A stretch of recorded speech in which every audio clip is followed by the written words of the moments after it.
media or anything? Sorry, that's my first one. You have to speak louder. Okay, speak loud. Got it. There you go. All right. Good afternoon, everyone, and thank you for your attendance as we discuss one of the most important issues in Erie today: harmful algal blooms, how they're going to affect Pennsylvanians that live along the Great Lake. Today, we'll be hearing from a small panel of experts and elected officials on this issue, and we please ask you to hold all questions to the end. My name is Neel Singh. I work with PennFuture and the Conservation Voters of Pennsylvania.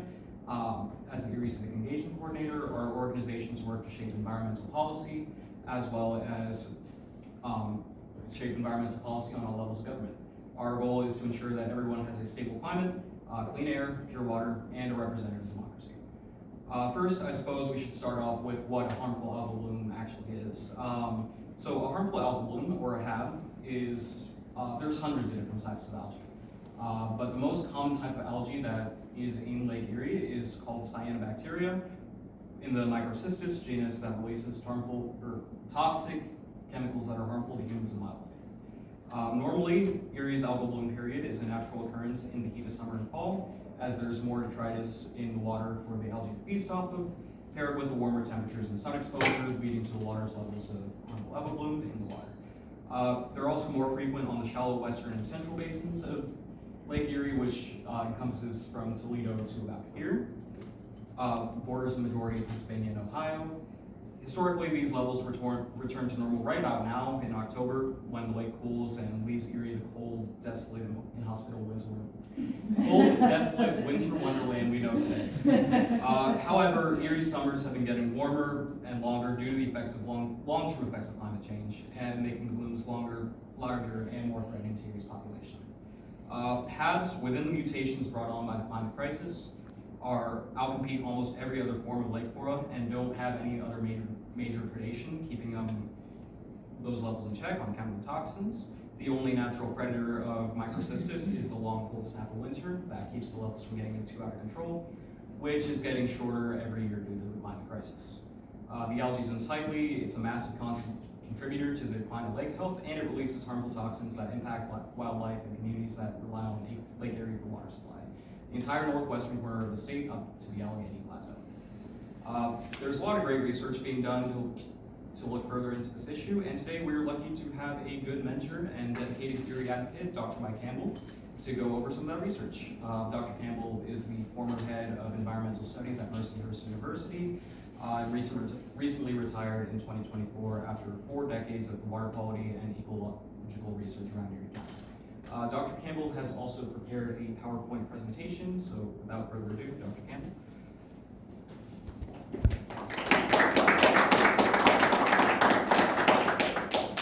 Thank you, Neil, and I would give you a grade of A on that excellent overview. And I'm probably teaching to a chorus of folks that already know a lot about these things, so I'll try not to go too fast or too slow or belabor things. But thankfully, I've never seen a beach in Pennsylvania this bad, but back in the 1960s, we did have summer blooms of cyanobacteria that would wash inshore, and it was like swimming in pea green soup. But we don't have that anymore. But with climate change, we might in the future have things like that. This is an aerial photograph, satellite image of Lake Erie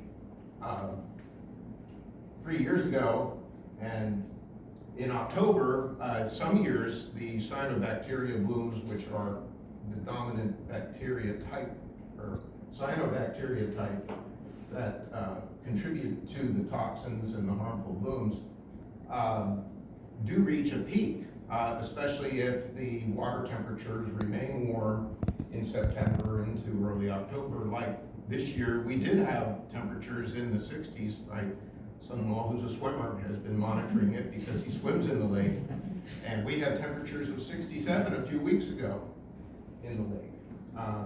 And you notice the blue-green stuff is worse in the western basin, and that summer and fall there wasn't much evidence of it causing serious problems in the central basin Presque Isle, which you might be able to pick out right there, we're just about at the boundary between the Central Basin, which is a medium depth, and the Eastern Basin, which is considerably deeper.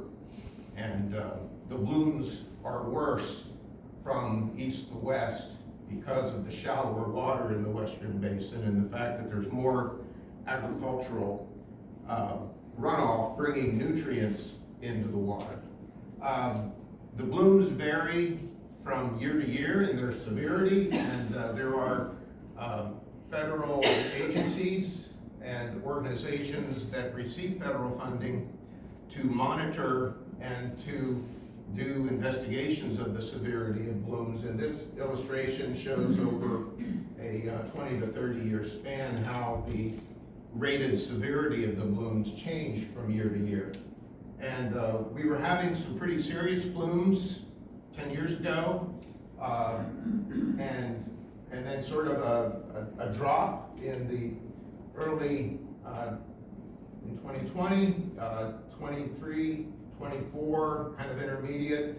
The forecast that these federal agencies put forth had predicted mild to moderate severity this year, but I don't know that it really materialized. I haven't seen much evidence of the kinds of serious blooms that we've seen in Presque Isle Bay and the mouth of Mill Creek and out along the lakeshore that I've seen other years.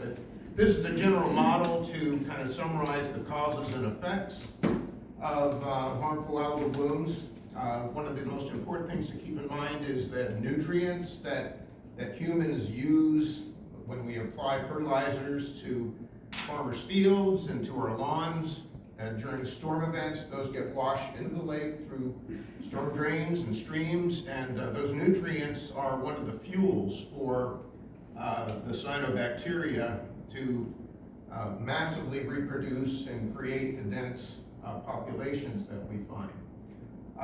Carbon dioxide in the atmosphere, which is one of the key gases that are considered greenhouse gases, also feed cyanobacteria and harmful algal blooms, because the carbon dioxide at elevated levels becomes soluble in the surface water, and that carbon is where the carbon comes from for photosynthesis by all algae and plants. And so that carbon, elevated carbon, feeds the blooms. Also higher temperatures. Cyanobacteria, the ones that produce the toxins, are favored by higher temperatures, and that's a very important point to consider when we're trying to think about what's going to happen in the future if temperatures continue to rise and water temperatures in the lake increase. The effects include harmful effects if toxins are produced on animals. There are some plankton animals that are negatively affected by it. Fish can be sickened by it. But on the shore, humans, if they are exposed to the toxins, can become ill. Dogs are really sensitive to the toxins, and dogs can develop liver problems and die if they ingest too much water that contains the toxins produced by the cyanobacteria. And one of the other issues, which is more subtle, is the cyanobacteria blooms, when they die off in the fall and sink to the bottom, they can contribute to the organic loading of the lake, and all that organic matter during the warmer months of the year decomposes and uses oxygen and can cause oxygen depletion. So those are some of the important effects. This is an image color enhanced to represent water temperatures. This was July 6th of this year, and you can kind of see the deeper red, darker red colors in the Western Basin is where the water temperatures were warmer. It's warmer in the Western Basin because it's so much shallower, and the heat of the sun has no way to dissipate into greater depth. The Central Basin, which is of intermediate depth, is a little bit warmed in July, and you notice the Eastern Basin, where it's really deep, the colors indicate not as hot water, but it's like bath water in the Western Basin and like lukewarm water in the Eastern Basin. This is a graph that shows variations in the central basin of phosphorus inputs. The nutrients, nitrogen and phosphorus in particular, are the ones that we're concerned about in runoff that provide a fuel to kind of make the blooms go. And there's quite a bit of variation from year to year with phosphorus inputs. And that can be due to changes in the timing of storm events in the Western Basin in particular. You've got a massive agricultural area in the basin of the Maumee River. So the Western Basin, in addition to being warmer and shallower, also has a little bit richer source of phosphorus. In the Central Basin, though, we get phosphorus coming from urban areas. Our storm water runoff from cities and towns along the lake also can contribute phosphorus. And that would be one of the ways that we can kind of take action to prevent harmful algal blooms in the future as the climate warms. This is an illustration that shows how climate models, climate type models have predicted the temperature changes in Lake Erie waters in the future. And this is from 2036 to 2064, and you can kind of see the general trend of various models all indicate increasingly warmer basin temperature anomalies. And the anomaly would mean how much different it is from the historic baseline.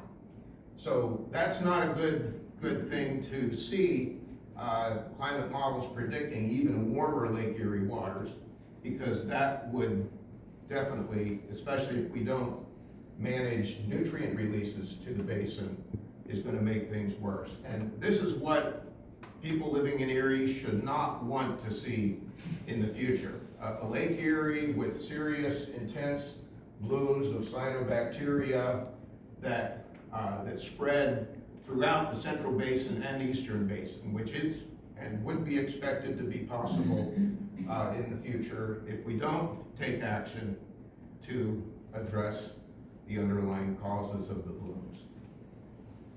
So that's my final statement. As a scientist, I've spoken to my students for decades about the importance of addressing climate change. Yesterday has passed, so we need to take action now so that we can have a brighter future along our Lake Erie shoreline. Thank you.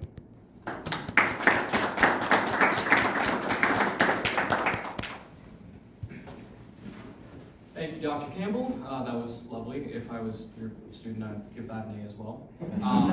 Next up, we'll hear from Dr. Sam Mason, who runs the Queer Center over here in the library.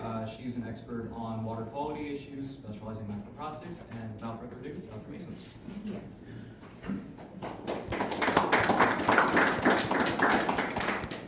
Thank you all for having me. I was going to suggest that some of the imagery that you saw in Dr. Mike Campbell's presentation can be visualized in real time in the Center for Lake Erie Education and Research just that way, including real-time data on harmful algal blooms, which Mike and I were talking beforehand.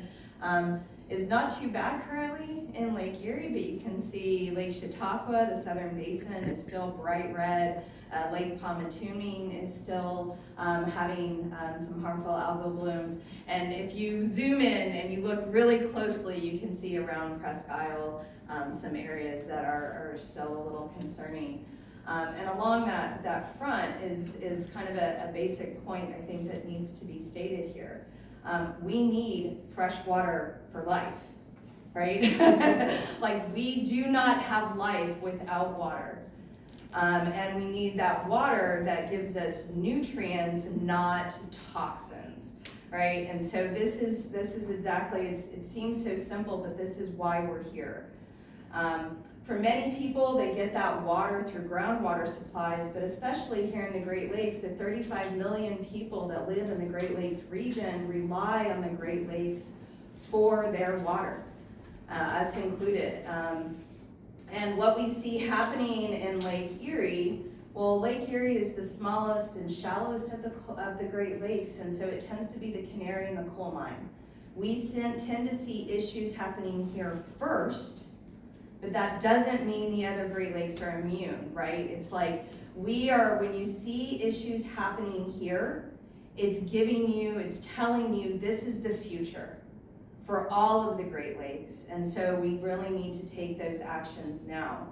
To drive that point home, I know it's been 11 years, but it's only been 11 years since Toledo, Ohio had a 3-day do not drink order that affected 500,000 people because the algal bloom was so bad in the Western Basin, and the bloom, the microcystine algae, were blown into, through wind and waves, the city's water intake, and they could not clean the water enough to make it safe for human consumption.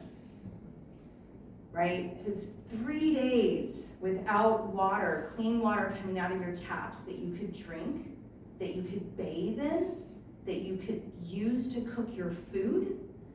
You know, and this is that canary in the coal mine. We don't want to see this happening, but the reality is that how harmful algal blooms are becoming increasingly more common in small lakes, Lake Chautauqua, PennFuture, all across the United States and Pennsylvania.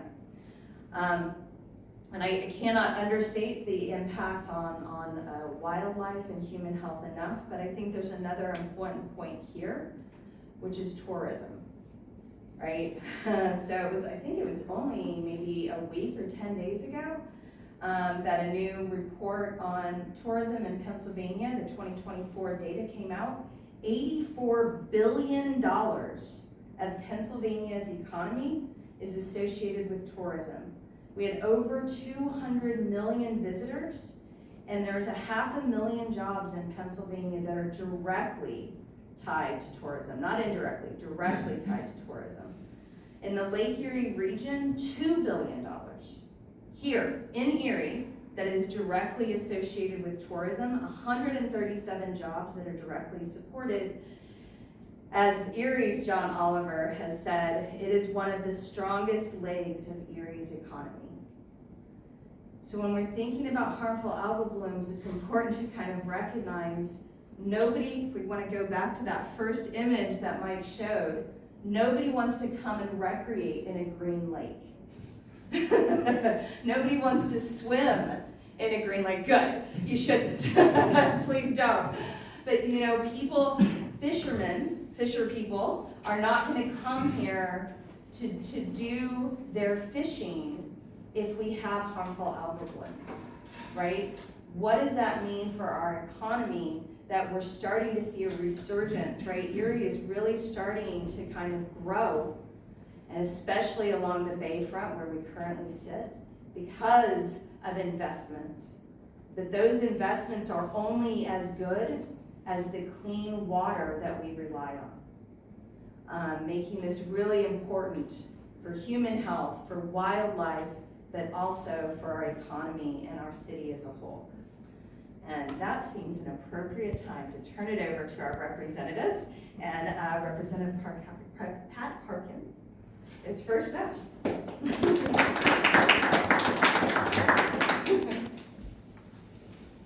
Good afternoon, everyone. Great to be with you. This is an issue that's near and dear to me.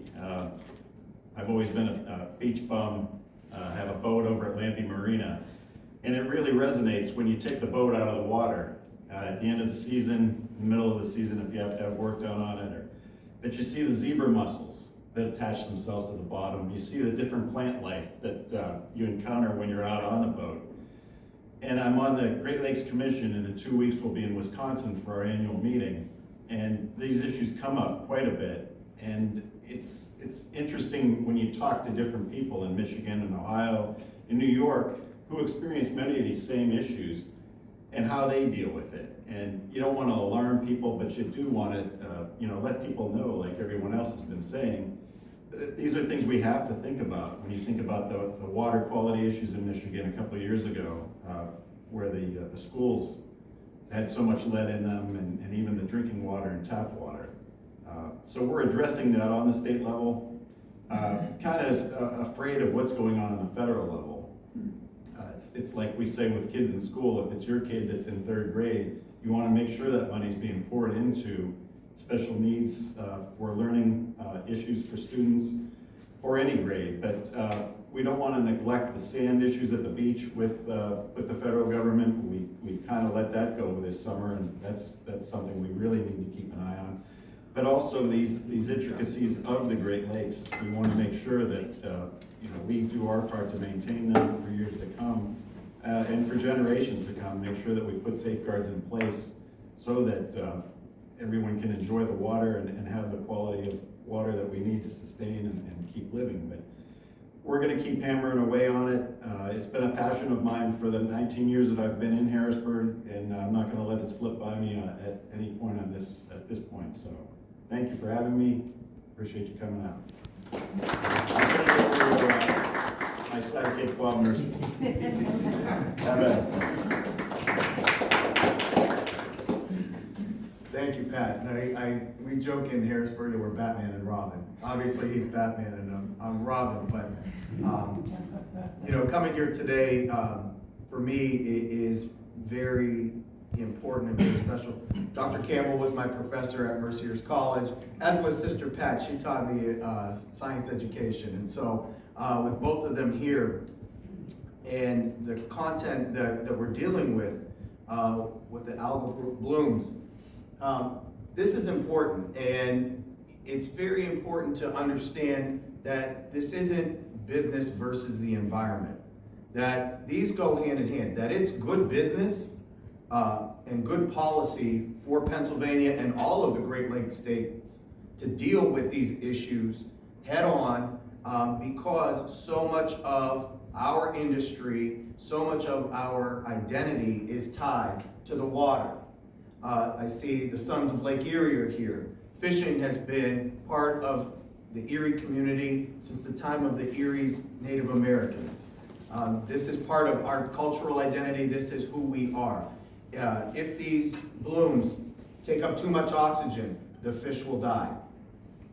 That's important for us to make sure that we have control. Now, some of the things we can't control, but the things that we're able to control, the human aspect of this that is contributing to these blooms, we need to work on, and that's from the policy side. And Representative Harkins, we're so lucky and fortunate to have such a strong advocate for us on the Great Lakes Commission. He's been on over a decade now, I believe, and it's great to have his leadership, not just here in Erie County, but he brings that back to the Pennsylvania House to inform all of the representatives across Pennsylvania about what's going on in Lake Erie and why this is important. So we have the fishing. The second thing is we have to make sure that we're dealing with the runoff.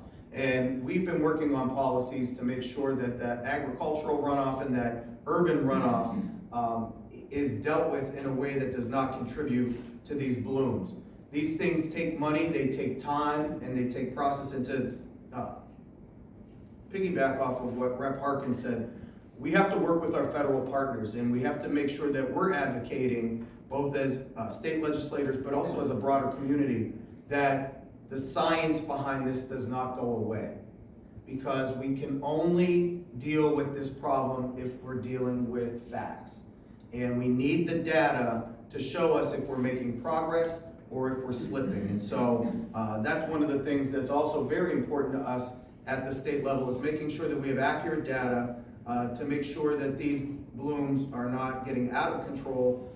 And finally, I think as advocates for the environment, but also for industry here, Representative Harkins and I, it's important for us, and that's why we're here today.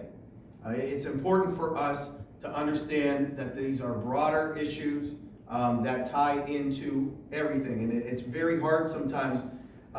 It's easy to say, just fix it, but oftentimes in policy, it's like a Rubik's Cube. You get one side right, and then you don't think of 5 other things that you need to fix that come up. But I can guarantee you that this is on our radar. We're advocating strongly for sound policies that not only protect the environment, but also protect our industry, and industries such as fishing, such as tourism, things that are going to grow the economy, things that make Erie who we are and an enjoyable place to live in, the quality of life of Erie. Make no mistake about it, our quality of life is tied to the water, And so it's in our best interest to make sure that our water is clean, safe, fresh for recreation, fresh to drink.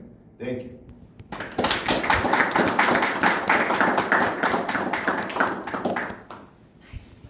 Thank you, Representative Merski, and thank you to all of our speakers. Erie, we're known for our resilience. We've been on this Great Lake for as long as we can remember, and we've endured every single winter that has come since.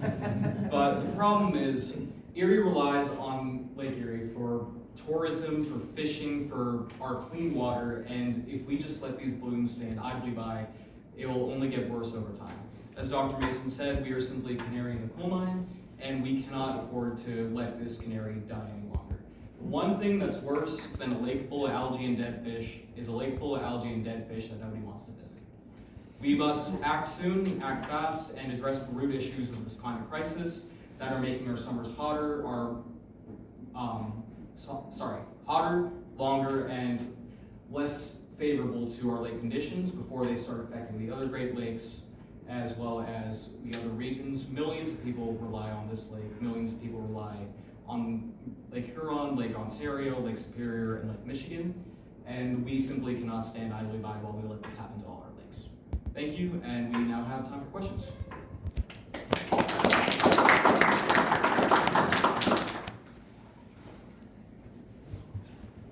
Yes, sir.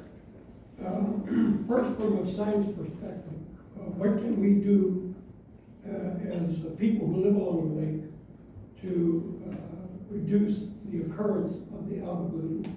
And on the legislative side, what can we support as activists to make your job easier to advocate for what we need for the Great Lakes? What bills should we support? What initiatives or policies do we have ongoing that we ought to get behind? Thank you. Thank you, Eric. Dr. Campbell? Well, from the science angle on this, to reduce nutrient inputs to the lake, anything that addresses storm runoff and the overuse of fertilizers. My personal example, I let the weeds go in my yard in the city of Erie. I've got dandelions and violets and a half a dozen other species of weeds because I do not use fertilizers. Not that everybody wants to follow that model, but that's been my personal decision.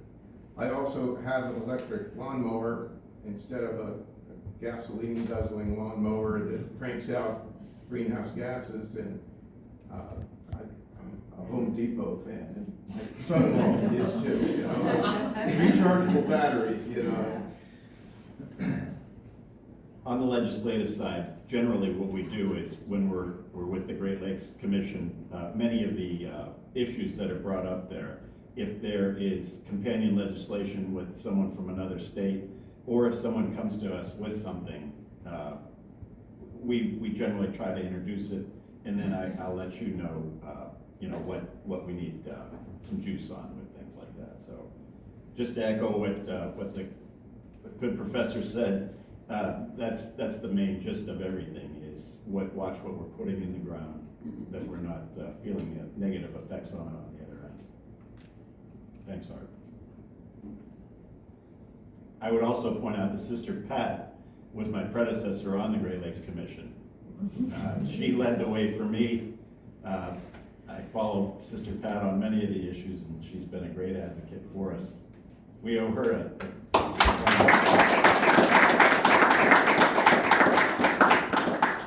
thanks, Sister. All right, any other questions? Yes. I'm curious, I don't remember who said it, but are some things that are within our control, like a runoff, and then some things that are less in our control or not in our control. And what is the sense from the science of how much of these blooms come from nature, and how much of them come from runoff? And obviously, it's like temperature rising is affecting this, and so at a very big scale, like the overall climate crisis is increasing this. But I'm curious to know if we can stop selling fertilizer at Home Depot and everybody has weeds in their lawn, And you're getting very excited about that idea. Please. And really like the pesticides and the Roundup too, which don't affect harmful algal blooms, but are just awful. I mean, I can't believe Roundup still exists considering how many billions of dollars they've had to pay out because of the cancer that is associated with their use. But anyway, I'm probably not supposed to say that on TV. I might just This is why I'm not a representative. I would want to add, the other thing that is hard to control is the generation of greenhouse gases that we personally are responsible for. And, you know, I after I retired, I experimented with using the E to go bird watching, because I thought it's less, I'm contributing less by driving by myself out in the morning in my car to release those greenhouse gases, but it wasn't as much fun bird watching from the public bus. So I confess I personally failed in my attempt to reduce my own emissions by driving my car less. And that's one of the things that's hard to control, you know, a lifetime of being accustomed to the freedom of driving my car wherever and whenever I wanted, but that's killing us. And to piggyback off of that, when we're looking at transportation funding, transportation funding was cut during COVID, and we've never brought it back to the level that we had before COVID. And so EMTA, the Pittsburgh, they changed the name of it. It used to be the Pittsburgh Port Authority, but now they have PT, Pittsburgh Transit, and then SEPTA, and public transit across Pennsylvania has all made substantial cuts to service because of the decrease in funding. So you need, in order to have mass transit, you have to have reliable transit. And I think, you know, that's one of the things that we have to work on a policy side, things like that, that aren't directly related to the algae blooms, but that contribute in the long run to greenhouse gases in general. The other thing, we get a lot of feedback. They PennDOT instituted a fee for electric vehicles because they're using the roads, but they're not contributing to the gas tax. And we're getting a lot of negative feedback that they have an electric vehicle and they have to pay, I think it's $500 or something along those lines. So some of it is changing habits. Some of it is us investing in things that we know long-term benefit not only the environment, but they're also good for the economy. To have a thriving city, you need reliable public transportation. I mean, if you look at the greatest cities in America and actually around the world, they have thriving public transportation.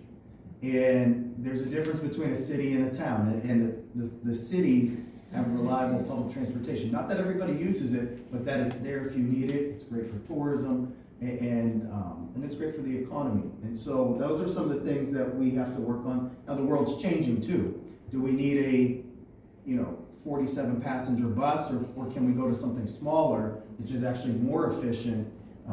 These are things from policy perspective, and I'm not on transportation, but you wouldn't know from the way I'm talking about it.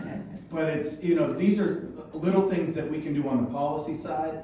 The other thing too, we have in the House, we have an environmental caucus, and we also have a blue-green caucus. Blue-green caucus is labor unions and environmentalists working together so that we create policies that that both workers and the environmentalists can get behind, and so that we're not disrupting the workforce detrimentally, but we're also contributing to the environment. These are some of the things and that's new in the last 5 years. I'm a member of that caucus as well.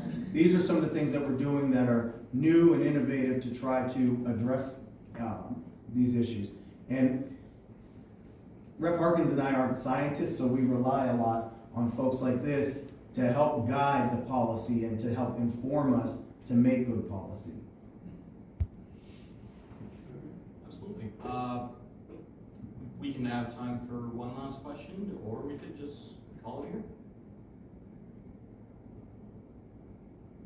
All right, well, thank you all for coming out today.